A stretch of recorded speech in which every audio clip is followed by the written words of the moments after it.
Then here, this is in places like Western Europe. It is actually the level of myopia currently is lower than it was expected, and it is quite supported by evidence that in many countries the prevalence of myopia in young adults have not changed much. But these young adults were born and grew up actually before the era of the use of the screen and the devices such as smartphones and tablets, etc. So we may see perhaps something changes in the year to come. Then, when looking at Sub-Saharan Africa and Latin America, actually, what has been observed is actually significantly higher than what was initially expected. So basically, we're very much on the same trajectory as it was expected, with some regional differences. But then there is another important thing, is that myopia is also a very significant cause of uncorrected refractive error, and this is something that has been presented at the opening of the opening ceremony of this congress by Dr. Müller. And I think this is something that when we're dealing with myopia management, it's all about high myopia, and it is all about retinal complications such as retinal detachment, myopic macular degeneration, or myopic choroidal neovascularization.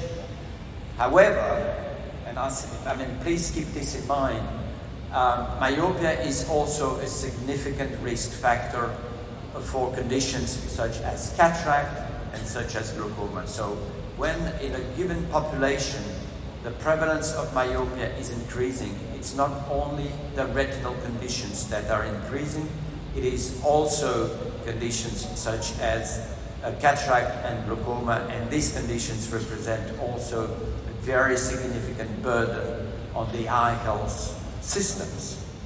So the more myopia, the more burden in many, many different conditions.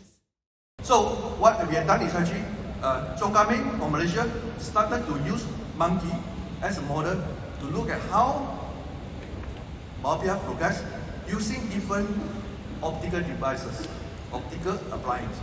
So they use plus and minus 10 diopter lenses applied to a different group of monkey, and then he actually discovered that there are some significant differences. Actually, we are not talking about just a small group of application, but we hope that big data, like the one that Professor Lee shared earlier on, in China, for example, they can see 1,000 or even 10,000 kids every day. So this data will help them to understand the mechanism and efficacy. So we hope that this big data will be able to help us to facilitate the understanding of mechanism. One light beam passing through one lenslet of this lens. We have computed the geometry of this lenslet so that once entering the eye, the micro element of volume is displayed in front of the retina. So on the right, we can also have a closer look at this micro element of volume. But we know in the real world, in actual fact, there is not only one light beam passing through this same lenslet and entering the eye. There are multiple light beams. So the combination of all the light beams created by light entering the lenslet, it creates a macro element of volume. As for simplification, is depicted the micro element of volume from the 11 rings. But we know that in reality, you can see on the right that the result is really close to a complete shell of protective slowdown signal, and this is created thanks to the highly spherical lenslet zone. There are a few studies out there, but there are no randomized controlled trials that have been published so far regarding combination treatment. This is a randomized controlled trial that has two arms. The first group is treated with atropine 0.025% plus single vision lenses, and the other group is treated with atropine 0.025% plus my smart lenses.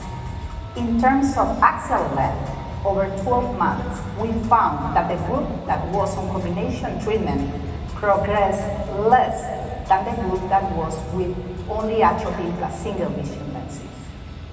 I think that combined therapy is a potential strategic treatment for myopia control, especially for those myopic children that progress despite monotherapy.